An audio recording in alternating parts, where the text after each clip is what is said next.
dulu mudah kita temukan di taman atau ladang. Serangga kecil berbintik merah ini kini perlahan menghilang. Tapi, kemana perginya si Ladybug? Apa yang terjadi?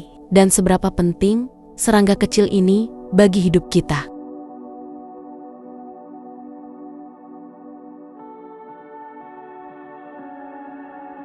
Di antara daun yang hijau dan batang yang menjulang, tersembunyi makhluk kecil berbentuk setengah bola dengan warna mencolok yang tak bisa diabaikan. Merah terang, oranye menyala, dihiasi bintik-bintik hitam, layaknya lukisan alam yang teliti. Dialah kumbang koksi, atau yang lebih akrab kita kenal sebagai kepik, dan di dunia internasional disebut ladybug. Untuk memudahkan, mari kita menyebutnya ladybug, nama yang lebih umum digunakan dan mudah dikenali di berbagai belahan dunia. Ladybug bukan hanya indah dipandang, tapi juga memiliki bentuk tubuh yang unik, kecil, bulat, dan terlihat seperti mainan hidup yang merayap pelan. Tapi jangan tertipu oleh penampilannya yang menggemaskan. Di balik tubuh mungilnya, tersimpan kemampuan berburu yang mengagumkan. Habitat asli mereka tersebar luas, mulai dari taman belakang rumah, semak liar, hingga ladang pertanian. Mereka senang tinggal di tempat yang menyediakan daun segar dan mangsa melimpah, khususnya kutu daun yang menjadi santapan favoritnya. Tahukah kamu, satu ekor ladybug mampu memangsa lebih dari 5.000 kutu daun sepanjang hidupnya. Bagi para petani, kehadiran ladybug seperti memiliki pasukan tentara mungil yang menjaga tanaman dari serangan hama.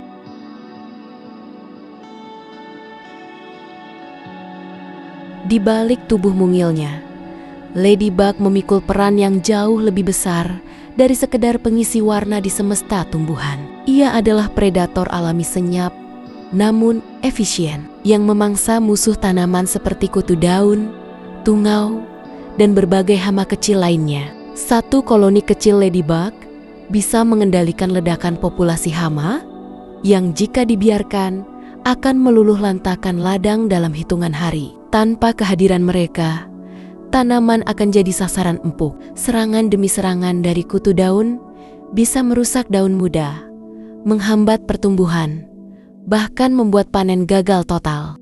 Disinilah hubungan antara ladybug dan pertanian berkelanjutan mulai terlihat jelas. Dengan membiarkan alam bekerja sebagaimana mestinya, tanpa intervensi bahan kimia yang merusak rantai kehidupan, ladybug membantu menjaga keseimbangan. Mereka adalah penjaga tanpa upah, namun jasanya tak ternilai.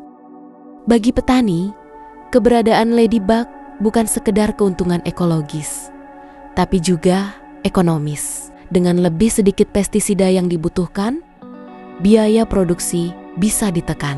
Hasil panen pun lebih sehat dan lebih ramah bagi lingkungan.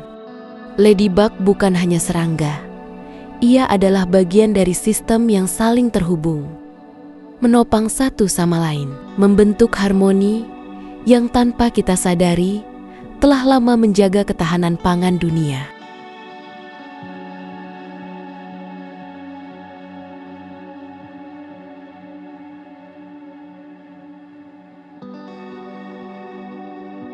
Namun kini kehadiran ladybug tak lagi semudah dulu. Ada waktu di mana satu helai daun bisa dihuni beberapa ekor sekaligus. Kini satu taman bisa terasa sepi tanpa mereka. Pertanyaannya, kemana mereka pergi? Jawabannya tidak tunggal, tapi saling berkaitan. Pestisida kimia yang digunakan secara berlebihan menjadi salah satu penyebab utama. Zat-zat sintetis yang dirancang untuk membunuh hama tak bisa membedakan mana musuh, mana sahabat. Ladybug pun ikut terkena dampaknya. Perlahan, jumlahnya menyusut dari musim ke musim. Perubahan iklim juga ikut berbicara. Pergeseran suhu, musim yang tak menentu, dan curah hujan yang semakin tak bisa diprediksi membuat siklus hidup ladybug terganggu. Beberapa wilayah yang dulu nyaman untuk berkembang biak, kini tak lagi ramah bagi telur-telur kecil mereka. Habitat alami pun banyak yang menghilang. Padang rumput disulap menjadi beton, Semak liar dibabat habis demi proyek pembangunan. Tanpa tempat berlindung, mereka tidak hanya kehilangan rumah, tapi juga kehilangan kesempatan untuk berkembang. Dan yang tak kalah mengkhawatirkan adalah hadirnya spesies ladybug asing seperti Harmonia, Axiridis yang diperkenalkan ke berbagai negara dengan niat baik. Namun, agresivitasnya justru memicu dominasi terhadap spesies lokal, bahkan memangsa sesama ladybug. Dalam dunia yang tampak damai, terjadi persaingan tak terlihat yang menentukan siapa yang bertahan dan siapa yang terpinggirkan. Populasi ladybug perlahan menyusut, bukan karena satu sebab besar, tapi karena akumulasi dari luka-luka kecil yang terus terjadi, yang sering kita abaikan.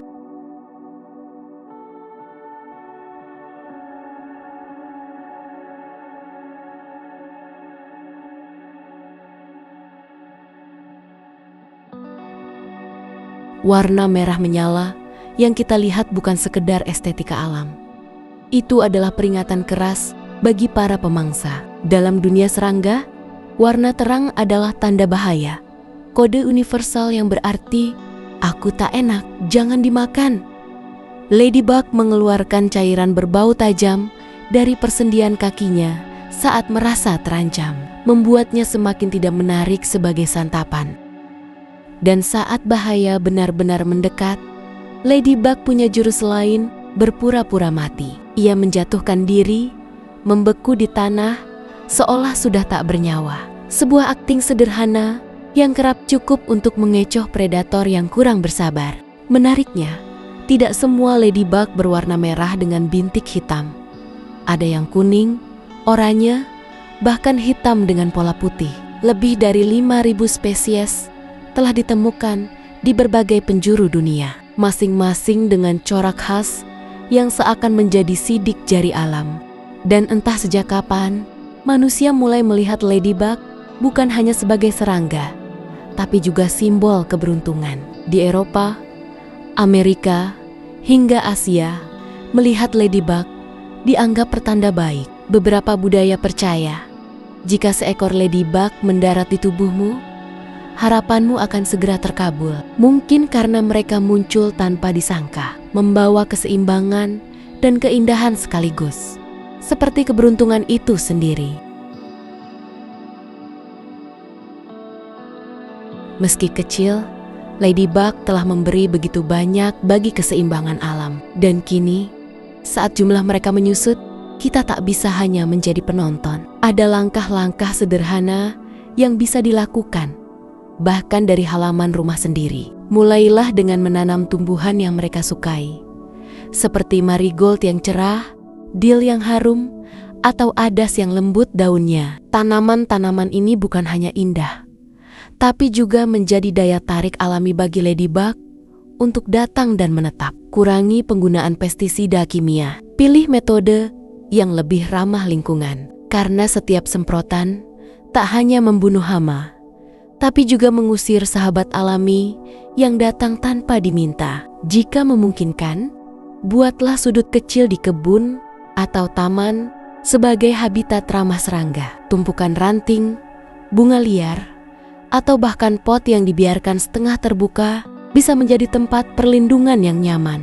Dan yang tak kalah penting, ajarkan kepada generasi muda tentang pentingnya serangga ini. Biarkan anak-anak melihat, mengenal, dan memahami bahwa makhluk sekecil ladybug pun punya peran besar di dunia ini. Komunitas, sekolah, hingga media sosial bisa menjadi ruang berbagi pengetahuan agar cerita tentang ladybug tak berakhir hanya sebagai kenangan.